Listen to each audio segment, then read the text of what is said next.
modes, Krishna says. Mangchyo vyabhicharenas bhakti yogena sevate sagunan samatitayana. So the goodness is included in the 3 modes of material nature, if we take Bhagavad Gita as it is. But there is a state, sattvam vishuddham vasudeva shabditam. The position of sattva, which is completely pure, is known as Vasudeva. So this is how we understand it. And then the Ramanuja Sampradaya, they may interpret it in another way. But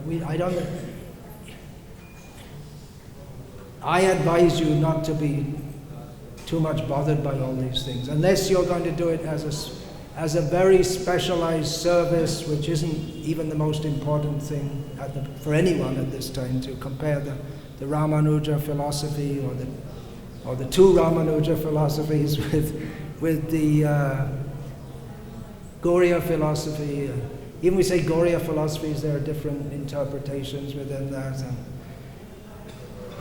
And also in Bhakti, the term Bhakti Yoga, they have a completely different understanding of what we understand to be Bhakti Yoga.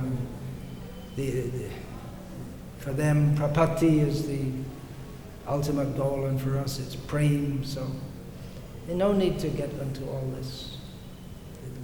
Let them be as they are. We'll be as they are. We can offer them respects. No need to fight with them over these things.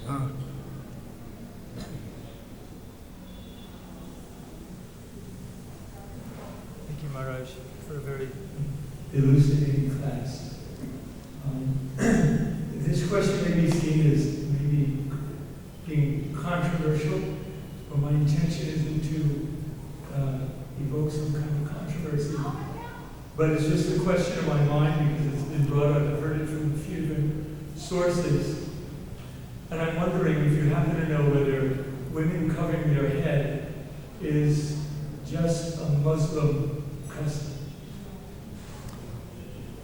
Well, in the first canto of the Bhagavatam, which Srila Prabhupada wrote before he came to the West, there's one verse in which Srila Prabhupada writes about the women of Mathura, or was it Dwarka? Women of Dwarka.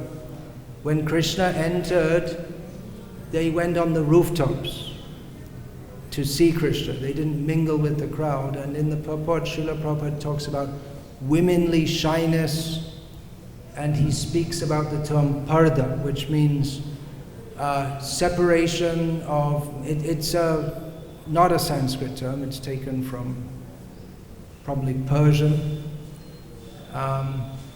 which means the separation and literally the veiling or the covering of women. And Srila Prabhupada says that from this we can understand that this parda was not introduced by the Muslims. It was there even when Krishna was here.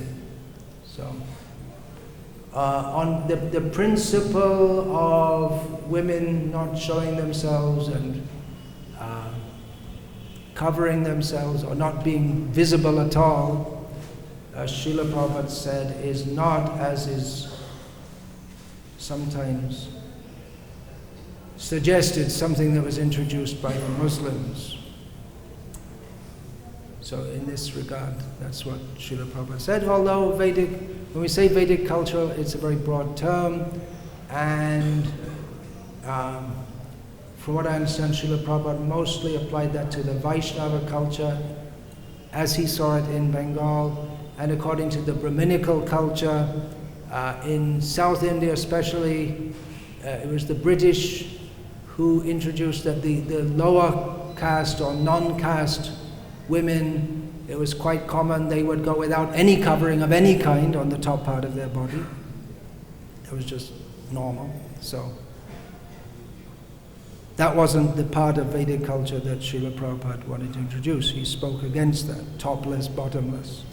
In that connection, I read in Prabhupada's teachings in one place, I was rather surprised. He said, covering the head is for married women, and for unmarried it's uncovered. I read that. Right. But of course the girls would get married very early also.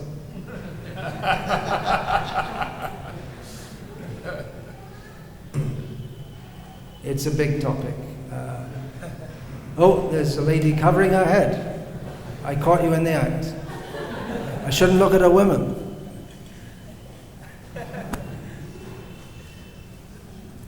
Traditionally, the women wouldn't be seen in such a meeting, or any such meeting. There'd be a bamboo screen, and the women would be behind. They wouldn't be seen.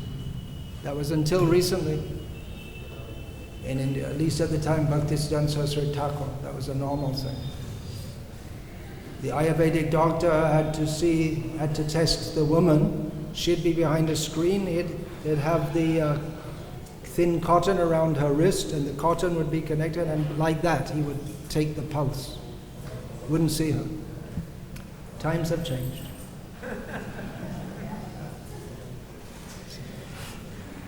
Are we allowed to go on, or we should stop? Who's the boss here? No boss here, then while the cat's away, the mice will play. Yeah, go on.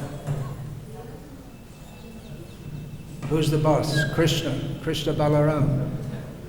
Hare Krishna Maharaj, thank you for the beautiful discussion. Toward the very end of your discussion, you were describing Srila Prabhupada requesting us to make the Srimad Bhagavatam our life. And then you just mentioned this. I'll just correct you on that. He didn't do it as a request. He said it, you should make Srimad Bhagavatam your life. He said it as an order. And you used this word, which was just interesting for me, describing Srila Prabhupada as a living Bhagavata, and therefore his influence allowed for perception of Krishna consciousness.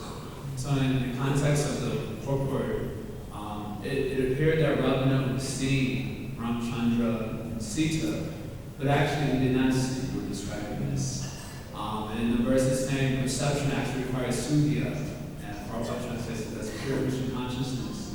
So the Bhagavatam also being a manifestation of Krishna, it seems that it would be highly presumptuous that I'm actually seeing what the Bhagavatam is saying without such. Seeing what? Sorry, I missed. Seeing what the Bhagavatam is saying without such Krishna consciousness, or to the degree I'm Krishna conscious that degree I'm able to see. So I'm wondering, because of recent history and various institutional adjustments because of the recent history,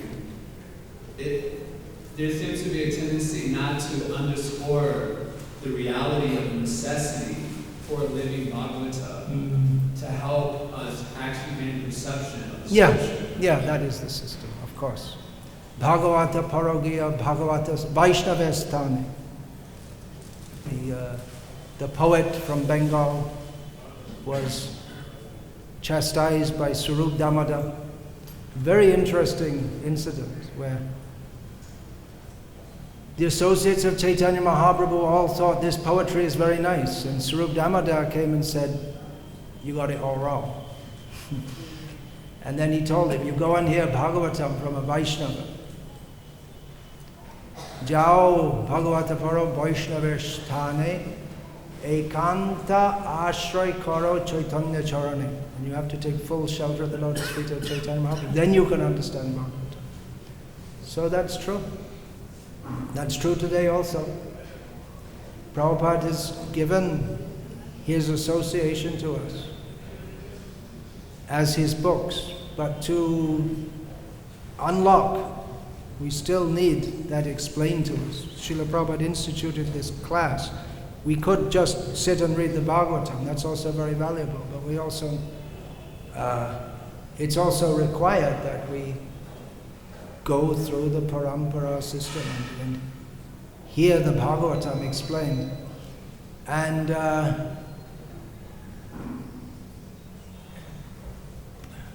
personal association is it makes a very great difference, no doubt.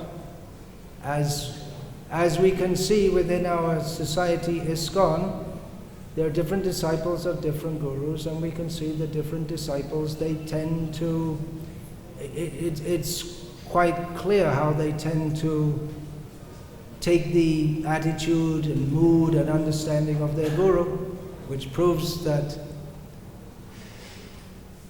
Krishna consciousness, It's a personal system, and the personal effect is there. Therefore, we're advised to find that association and that guidance which is linked with the parampara, so that the flow comes down without obstruction or deviation.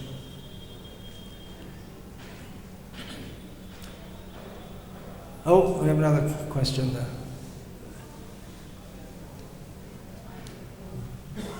It's not made long enough for the ladies to ask. So what to do? And ladies aren't supposed to speak loudly in public.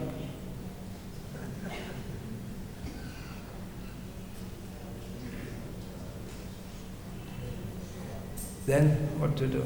You have a long mic.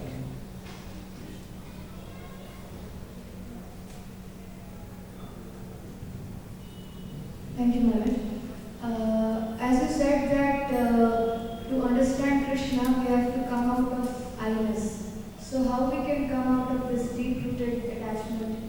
Yeah, and how to come out of I-ness. Well, there's no real coming out of it altogether, but we come from false ego to real ego. Instead of thinking, I am the enjoyer of my body and my senses and my mind, we think, I am the servant of Krishna. That's all. For that we have to regularly hear, I am the servant of Krishna. We are all meant to surrender to Krishna. That's all. That's real I-ness.